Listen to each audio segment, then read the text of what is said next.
मिरज शासकीय आणि वैद्यकीय महाविद्यालय आणि रुग्णालयात मॉड्यूलर आयसीयू आणि ऑपरेशन थिएटरचं लोकार्पण राज्याचे वैद्यकीय शिक्षण मंत्री नामदार हसन मुश्रीफ यांच्या हस्ते करण्यात आले. यावेळी माजी मंत्री आमदार सुरेशभाऊ खाडे, खासदार विशाल पाटील, आमदार इद्रिस नायकवडी हे उपस्थित होते.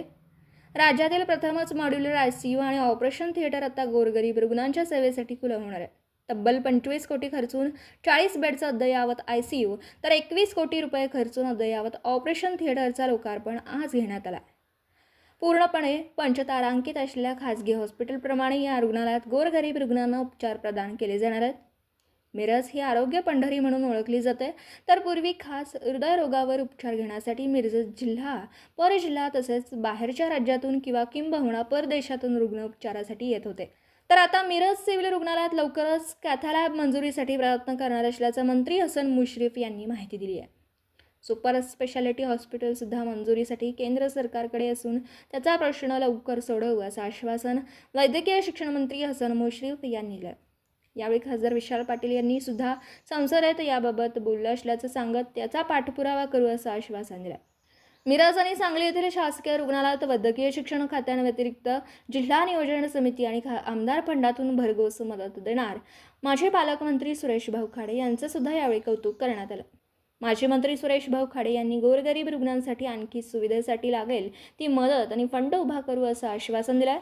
यावेळी खासदार विशाल पाटील यांच्याकडून सांगली आणि मिरजेतील रुग्णालयांसाठी 10 व्हेंटिलेटर उपलब्ध करून दिल्याबद्दल तसेच वैद्यकीय शिक्षण मंत्री हसन मुश्रीफ, माजी मंत्री सुरेशभाऊ खाडे, खासदार विशाल पाटील आणि आमदार इद्रिस नायकवडी यांचे अधिष्ठाता डॉक्टर प्रकाश गुरव व उपवैद्यकीय अधीक्षक डॉक्टर रुपेश शिंदे यांनी आभार मानले. यावेळी वैद्यकीय अधीक्षक डॉक्टर प्रियंका राठी, माजी नगरसेवक जमील बागवान, गजेंद्र कल्लोळी, राजेंद्र थोरात, अतहर नायकवडी यांच्यासह वैद्यकीय विद्यार्थी, स्टाफ, डॉक्टर्स हे उपस्थित होते. सगळ्यांनाच आम्ही SOP दिलेली आहे ना, त्यासाठी वेगळे बेड तुम्ही तयार करा.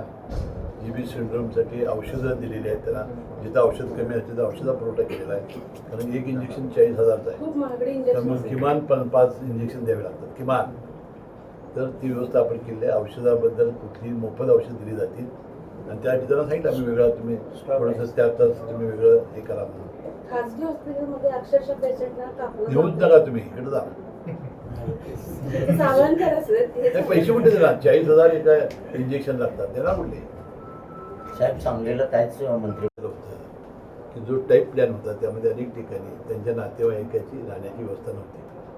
आता ती व्यवस्था आपल्याला करावी लागेल, कारण त्याची नातेवाईक रात्रभर राहतात, त्यांची दुरवस्था होते, जिन्यावर झोपतात. त्याच्या आपण मिरजेला आपण करण्याचा प्रयत्न सर, कोरोना काळात विरोध केला, परंतु सांगली जिल्ह्यातले शेतकरी आता पुन्हा पहिल्यांदा रक्तानं पचलेले आहेत. आता हा फाशी लावून घेऊन असं शेतकऱ्यांचं म्हणणं आहे. शेतकऱ्यांचा शक्तीपीठासाठी विरोध आहे, यावर तुम्ही काय बोलता? कोल्हापूर जिल्ह्यामध्ये विरोध होता आपण, त्यामुळे तो आम्ही जे भूमी संपादन आहे ते रद्द केलेलं आहे. आता सांगलीचे लोक असतील, तुमच्या भावना खाडे साहेब मुख्यमंत्र्यांना पुढे मांडतील.